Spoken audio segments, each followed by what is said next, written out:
नमस्कार दोस्तों। तो लीजिए सुनिए उसकी कहानी की अगली कड़ी। गुंजन जब जब साक्षरता कार्यक्रम में किसी गांव में जाती तो उसकी एक इच्छा रहती थी, काश इस गांव में मुझको रात भर या 2-4 दिन रहने का मौका मिल जाए। बहुत इच्छा थी उसकी अपनी सहेली मानकुंवर के गांव में रहने की। और उसके बाद फिर जब बुआ जीरामती से मिली अपनी सहेली कुसुम के साथ, तब तो वहाँ से आने का मन ही नहीं हो रहा था उसका। और बुआ भी कितनी प्यारी थी, गोल मटोल, जब देखो तो हंसी का फव्वारा छूटता रहता था और गाती कितना प्यारा था। और वो बुआ थी कहने को, भाई मुश्किल से उससे 5-7 साल बड़ी रही होंगी। और अगर फ्रॉक पहन के उसकी क्लास में बैठ जाती तो कोई ना कहता कि बड़ी लड़की है।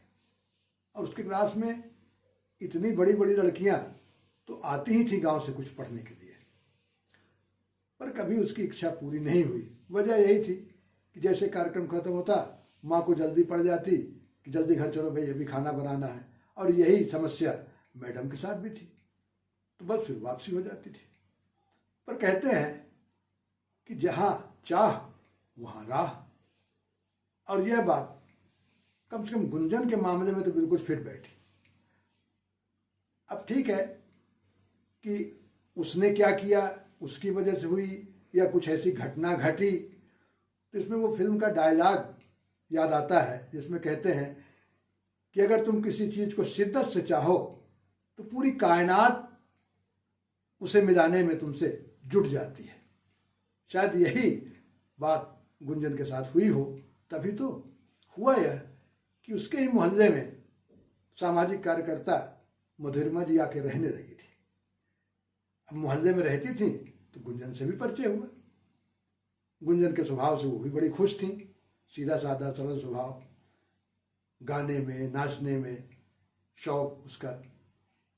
और गुंजन को उनको वो मधु बुआ कहने लगी थी।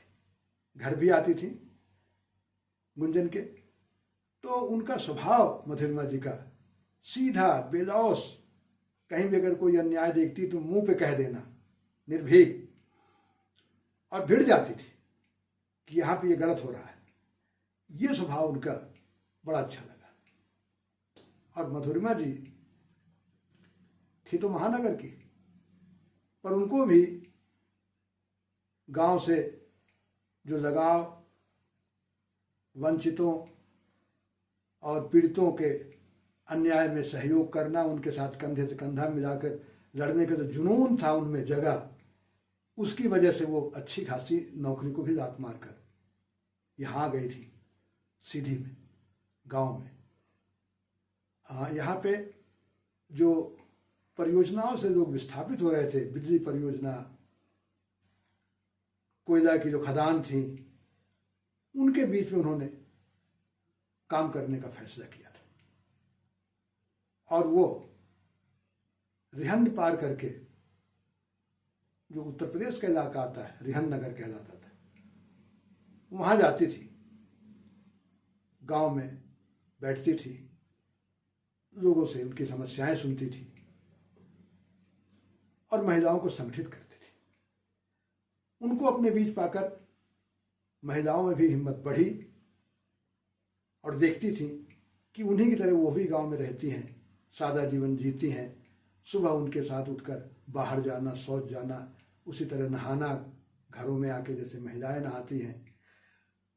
इस सब से उनके बीच लोकप्रियता बढ़ी और महिलाओं का अच्छा मजबूत संगठन बना उन गाँव में।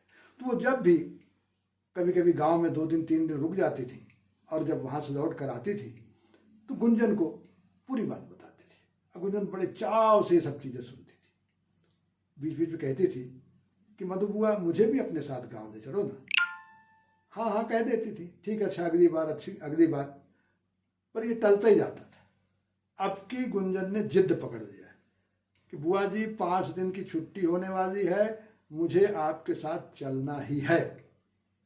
और फिर वह दिन आ गया जब वह गांव में 5 दिन रहने के लिए गई थी, मिठीनी गांव।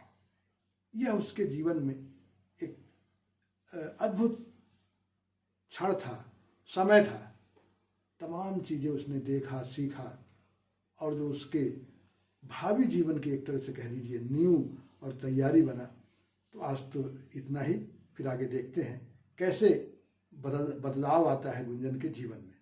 नमस्कार।